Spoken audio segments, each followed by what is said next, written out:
আসসালামু আলাইকুম সবাইকে। বাধ্য বিয়ে গল্পের 2 নাম্বার পার্ট। তো বেশি কথা না বলে চলুন গল্প শুরু করা যাক। ঘড়ির কাঁটা তখন 3:18। ঢাকা শহর গভীর নিদ্রায়। পুলিশ হেডকোয়ার্টারের করিডোরগুলো যেন ধোঁয়াটে এক শূন্যতা জমিয়াছে।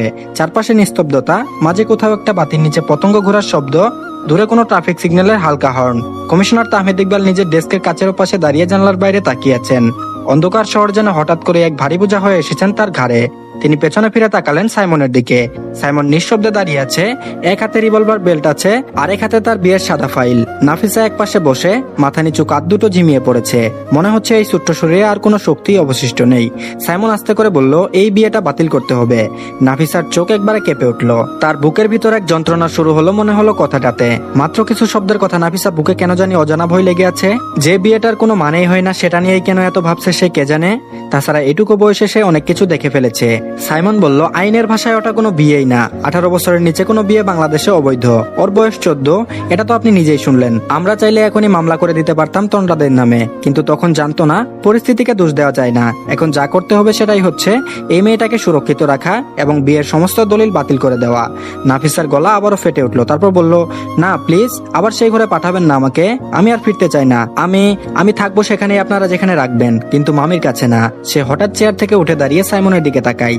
তার কণ্ঠে অসহায়তা, কিন্তু দৃষ্টিতে সাহসের শেষ ধ্বংসাবশেষ। সে আবারও বলল, আপনি না আমাকে বলেছিলেন কেউ জোর করবে না? এখন কি আপনি আমাকে আবার সেই দুজকে পাঠিয়ে দিবেন? সাইমন কিছু বলল না, ঠোঁট চেপে তাকিয়ে রইল মেয়েটির দিকে।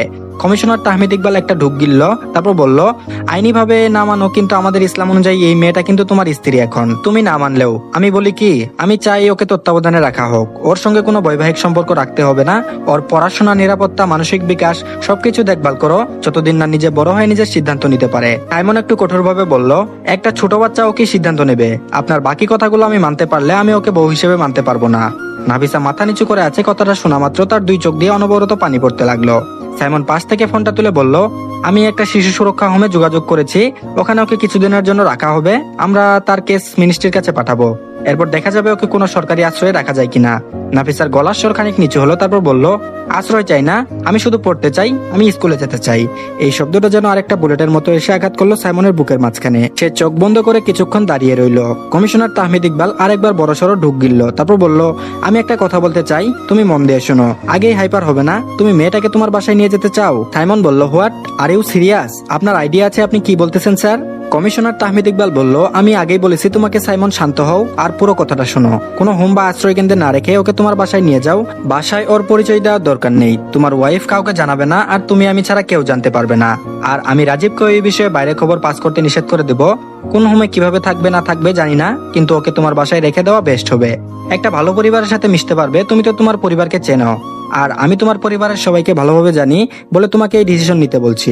তোমার বাবার মতো ভালো মানুষ, একজন ভালো রাজনীতিবিদ কতজনকে হেল্প করে, সেখানে তো এটা তোমার বউ। সাইমন বলল, স্যার ও একটা ছোট বাচ্চা, আমার বউ না। তাহমিদ ইকবাল বললেন, ওকে রিল্যাক্স, এত হাইপার হয়ে না। তোমার বউ মানতে হবে না। ওকে বাসায় নিয়ে যাও। বাসায় কেউ কিছু জিজ্ঞেস করলে তখন বলবে আর ফ্রেন্ডের বোন। বাবা মা নেই, হঠাৎ তোমার ফ্রেন্ড অ্যাক্সিডেন্টে মারা যাওয়ায় ওর দায়িত্ব তুমি নিয়েছো। আমার বাসায় রাখতাম ওকে, কিন্তু আমার পরিবার সবাই বাইরে আছে। আমি ওকে একা একা নিয়ে গিয়ে কি করবো বলো তো? আর তাছাড়াও আমার মনে হয় তোমাদের দুজনের একটু সুযোগ দেওয়া উচিত। সাইমনের মুখের দিকে তাকিয়ে দেখলো একবার। মুখের রিয়াকশন চেঞ্জ হচ্ছে ওর। সাথে সাথে কথা ঘুরিয়ে বলল, আমি বলছিলাম ওর একটা ভালো পরিবার দরকার এই মুহূর্তে। ওর পড়াশোনা, নিরাপত্তা, মানসিক বিকাশ সবকিছুর দেখভাল, সবকিছুর জন্য। সাইমন এবার চুপ করে রইল। এক মুহূর্ত নীরবতা। তারপর বলল, ওকে স্যার, আমি রাজি ওকে নিয়ে যেতে। তাহমিদ ইকবালের চোখ জোড়া চিকচিক করে উঠল। মনে হলো কোনো এক যুদ্ধ জয় করেছেন তিনি। নাফিসা চুপচাপ দাঁড়িয়ে আছে। এই রাতে যখন বাইরের পৃথিবী ঘুমিয়ে আছে, তখন একটি শিশু আত্মা একটু একটু করে মুক্তির পথ খুঁজে নিচ্ছে। এই ঢাকার ওই গুলশান 2 নম্বরের এক সড়কের শেষ প্রান্তে দাঁড়িয়ে আছে এক রাজকীয় প্রাসাদ, রশিদ ভিলা। উঁচু লোহার বিশাল অটোমেটিক গেট, পাশে হাতি সিংহের মূর্তি, কাচের মতো চকচকে পাথরের পথ, বাগানের এক কোনায় ঝর্ণার মতো সাজানো জলের ফোয়ারা। সবকিছু যেন ইতিহাস আর আধুনিকতায় এক মোহময় মিশেল। বাড়ির বাম দিকে ছড়িয়ে আছে 1 একর জায়গা জুড়ে সুবিশাল বাগান। বাড়িটা বাইরে থেকে যতটা বিশাল, ভেতর থেকেও তার চেয়ে বেশি মন কাড়া। ভেতরে ঢুকলেই মাথার উপর বিশাল ক্রিস্টাল চ্যান্ডেলিয়ার, পোল্যান্ড থেকে আনা মেঝের মার্বেল, দেয়ালের পুরনো রাজনীতি সাবার মুহূর্তগুলো ধরে রাখা তৈলচিত্র, সবকিছুই রশিদ পরিবারের ঐতিহ্যের নিদর্শন। এই বাড়ির গোড়াপত্তন করেছিলেন সাইমন রশিদের প্রপিতামহ সৈয়দ মোজাম্মেল হোসেন রশিদ। তিনি ছিলেন ব্রিটিশ আমলের প্রথম সারির এক রাজনৈতিক নেতা, যিনি ভারত বিভাগের পর ঢাকায় এসে এই বাড়ির নির্মাণ কাজ শুরু করেন। তারপর তার সন্তান মুস্তাক আহমেদ রশিদ, সাইমনের দাদা, বাংলাদেশের রাজনীতির এক উজ্জ্বল নাম। তিনি ছিলেন একজন সংসদ সদস্য। তার নীতিবোধ, রুচিবোধ এবং মানসিক গুণাবলীর জন্য সমাদিত। তার 2 ছেলে সৈয়দ মাহবুব রশিদ সাইমনের বাবা, আর দ্বিতীয় ছেলে সৈয়দ মঈন রশিদ, তিনি হলেন সাইমনের চাচা। দুজনেই দেশের রাজনীতিতে শক্তিশালী নাম। মাহবুব রশিদ বর্তমানে একটি বড় রাজনৈতিক দলের কেন্দ্রীয় নেতার দায়িত্বে আছেন। রশিদ পরিবারের সবচেয়ে বয়স্ক ও সম্মানীয় সদস্য। বিলকিস আরা রশিদ, যিনি সাইমনের দাদি, তিনি নিজে একজন প্রাক্তন স্কুলের হেডমাস্টার ছিলেন। আজও তার চোখে মুখে শিক্ষার দীপ্তি ও প্রজ্ঞার জ্যোতি। সাইমন রশিদ নিজে একজন ডিএসপি, যার ফুল মিনিং হলো ডেপুটি সুপারিনটেন্ডেন্ট অফ পুলিশ। তার রাজনীতি করার কোনো ইচ্ছা না থাকায় সে এই পেশা বেছে নেয়। তার বাবা এতে অনেক অসন্তুষ্ট তার উপর। তার ছোট ভাইয়ের নাম সাইকান রশিদ, যিনি বর্তমানে একটি প্রাইভেট ইউনিভার্সিটির ফাইনাল ইয়ার স্টুডেন্ট। বাবার রাজনীতিতে সে পুরোদমে সাহায্য করে। এক কথায় ছন্নছাড়া টাইপের বাবার ডান হাত। রশিদ পরিবারের অন্যান্য সদস্যদের মধ্যে রয়েছেন ফুফু সাবিহা খালেদা রশিদ। পরিবারের মেজকন্যা, স্বামী মারা গেছে, চট্টগ্রামে বসবাস করেন। তিনি বর্তমানে থাকে বেশি বাবার বাসায়। তার 3 সন্তান। 1 নম্বর হলো রায়হান খালেদ, বড় ছেলে, কেবল পড়াশোনা শেষ করে সাইমনের পারিবারিক বিজনেসে যোগ দিয়েছে। আর 2 নম্বর হলো রাইমা খালেদ, সাইমনের ভার্সিটিতেই অনার্স 2য় বর্ষে পড়ে। আর 3 নম্বর হলো রিদওয়ান খালেদ, ক্লাস 10-এ পড়ে। ছোট চাচা সৈয়দ মঈন রশিদ, তিনিও রাজনীতি করে আর বড় ভাইকে অনেক সম্মান করে। তার 3 সন্তান। 1 নম্বর হচ্ছে রুহি রশিদ, সাইফানের সাথে পড়ে, 2 জন সেম এজের। 2 নম্বর হচ্ছে রিশা রশিদ, ছোট মেয়ে, ও ক্লাস 10-এ পড়ে। আর 3 নম্বর হচ্ছে রাহিল রশিদ, ছেলের বয়স 5-6 বছর। 3 জনই দাদি বিলকিস আর রশিদের খুব আদরের, কিন্তু নাতির বড় সন্তান সাইমন হয় সবাই তাকে সব থেকে বেশি ভালোবাসে। সাইমন বাড়িতে খুব কম আসে। তার মা আফিয়া বেগম ছেলের জন্য সবসময় অস্থির হয়ে থাকে। ভদ্রমহিলা প্রচন্ড লেভেলের নরম মনের মানুষ। ঘড়িতে সময় সকাল 10:30। ঢাকার রাজকীয় বসবাসের অভিজাত ঠিকানা গার্ডেন ভিউ গুলশান 2-এর সেই প্রাসাদ তুল্য রশিদ ভিলা আজ যেন একটু বেশিই চঞ্চল। আকাশ নীলচে ধোয়া রঙে রাঙানো, বাতাসে হালকা রজনীগন্ধার ঘ্রাণ, মাঝে মাঝে 2-1টা পাখির ঝটপট উড়াউড়ি। আজ কোনো এক অজানা কারণে স্কুল কলেজ সব বন্ধ। ফলে রশিদ ভিলার ছোট বড় সব বাচ্চারা আজ এক ছাদের নিচে। আর মহিলারাও প্রায় সবাই আজ ঘরেই, তবে বাড়ির পুরুষদের অধিকাংশ বাইরে। রাজনীতি, পার্টি মিটিং বা ব্যক্তিগত ব্যবসায়িক ব্যস্ততা, শুধু একজন ছাড়া, সাইফান রশিদ। রশিদ ভিলার দোতলার পূর্ব পাশের দৃষ্টিনন্দন সুদ ঘরে একটা বিশাল বেডের উপর হয়ে পড়ে আছে সে। ঘরটা এসি ঠান্ডায় জমে আছে। দেয়ালে বড় এলইডি টিভি, পাশে একটা বুকশেলফ, সোফা সেট, আর জানালার কাছে মেরুন পর্দা আদর টেনে রাখা। ঘর যত বড় ঠিক ততটাই এলোমেলো। হাতের কাছে পড়ে থাকা গিটার, 2টো জুতা উল্টো পাল্টা, এক কোণে পড়ে থাকা বই, মোজা, আর বিছানায় ছড়ালো জামা কাপড়ের স্তূপ। এক হাত মাথার নিচে, অন্য হাতে বালিশ চেপে কানে, মুখে বিরক্তির ছায়া, চোখ আদো খোলা, চুলগুলো এলোমেলো। এসির রিমোটটা বালিশের পাশে। এসির মাত্রা 26 থেকে নামিয়ে 20-তে এনেছে, নিজের সর্দি লাগানোর চেষ্টা করছে যেন। তার গায়ে একটা ব্ল্যাঙ্কেট, মাঝ পর্যন্ত খোঁচা খোঁচা দাড়ি, কপালে ঠিক সামান্য ঘুম ঘুম রাগ। সে ফর্সা, নিখুঁত ফিচার্স, এরকম সিনেমেটিক লুক। সবাই বলে সাইফান আর সাইমান দুজনেই রশিদ পরিবারের সবচেয়ে সুদর্শন, কিন্তু সৌন্দর্যের ধরন একদম ভিন্ন। কিন্তু 2 ভাইয়ের হাইট সেমই, প্রায় 6 ফিটের কাছে 2 ভাইয়ের হাইট। সাইমন শ্যামলা রঙের, গম্ভীর ও তীক্ষ্ণ চেহারা, চোখে ঝলকানো দৃঢ়তা। সাইমন দেখতে একদম বাবার মতো। আর সাইফান যেন এক কবিতার চরিত্র, ছেলে হিসেবে একটু বেশি ফর্সা আর একটু বেশি আলসেমি। তার মা আফিয়া বেগমের মতো দেখতে সবাই বলে। তখন ওই টক টক টক করে বাইরে থেকে দরজার ঘন ঘন বাড়ি পড়ছে। সাইফান বালিশটা কানের উপর চেপে ধরে গড়িয়ে পড়লো। তারপর বলল, কে রে বাল, 7 সকালে চিল্লাইছিস কেন? দরজা খুললে পশ্চাৎ দেশে লাথি দিব। দরজার ওপাশে কেউ কোমরে হাত দিয়ে দাঁড়িয়ে। দরজার ওপাশে ছিল রিশা, মুখে বিরক্তির ছায়া, চোখে রাগ। তারপর বলল, এখন 7 সকাল না ভাইজান, 10:30 বাজে। বড় আম্মু ডাকতেছে, নিচে যেতে বলছে, না গেলে খবর আছে তোমার। সাইফান বলল, ধুরবাল, ঘুমের 12টা বাজালি, শুটকি একটা। রিশা বলল, এই তুমি আমারে শুটকি বললে কেন? আমি বড় আম্মুকে বলে দেবো, ধলা বিড়াল কোথাকার। বলে মুখ ভেঙচি দিয়ে নিচে চলে গেল। হেলে দুলে উঠে বেড থেকে নেমে পড়লো সে। পরনে শুধু একটা 3/4 প্যান্ট, যা দেখে মনে হচ্ছে আর কিছুক্ষণ পর বিপদসীমা অতিক্রম করবে। ঘুমটুম ঝেড়ে বাথরুমে ঢুকলো। ফ্রেশ হয়ে বেরিয়ে এসে গায়ে চাপালো একটা হালকা গ্রে কালারের শার্ট। শার্টের প্রথম 3টা বোতাম খোলা, ভেতর থেকে সাদা গেঞ্জির একটু দেখা যায়, সাথে কালো ডেনিম আর ম্যাচিং করে স্নিকার্স। চুল এলোমেলো করে জেল ছাড়া ঝটপট এক সাইডে ঢেলে সাইড করলো। নিজেকে একবার আয়নায় দেখে হালকা চুমুক দিয়ে বলল, ওহ বাবা, এই জন্মে আমি যদি নিজের প্রেমে না পড়ি তাহলে আর কে পড়বে? আমার সতীনও আমায় দেখে প্রেমে পড়ে যাবে। একদম প্যাকেট করে নেমে এলো নিচে। ডাইনিং টেবিলের পাশে ঢুকেই গলা ফাটিয়ে বলে উঠলো, আম্মু নাস্তা দাও তো তাড়াতাড়ি, ক্ষুধায় পেট পেছনে ঢুকে গেছে। সেখানেই বসে আছে রশিদ বিলার মহিলারা।